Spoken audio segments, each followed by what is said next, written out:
Avui hem celebrat al Chef Capravo la jornada de productes de proximitat de les DOPs i GPs. Hem pogut gaudir de la mantega, el formatge DOP de l'Alt Urgell i l'avellana DOP de Reus. El formatge és l'únic amb denominació d'origen protegida a Catalunya i la mantega és la primera de l'estat espanyol.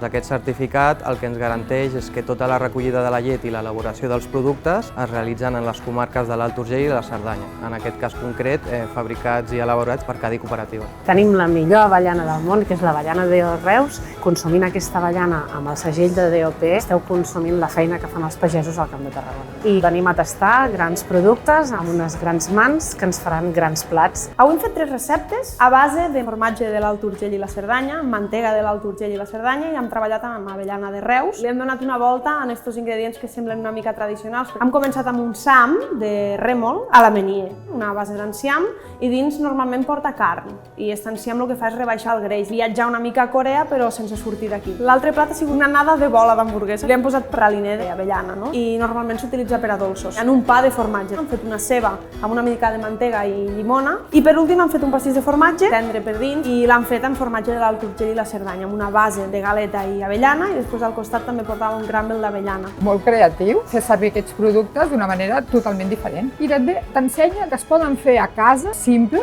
molt més sabor, molt més qualitat, molt millor. La jornada gastronòmica d'avui mostra el compromís que Capravo té amb els productors de proximitat. Volem agrair molt a Capravo realitzar aquest tipus d'esdeveniments i comptar amb nosaltres. Poder vindre aquí a Chef Capravo a aprendre a cuinar amb tots aquests productes de proximitat és el més.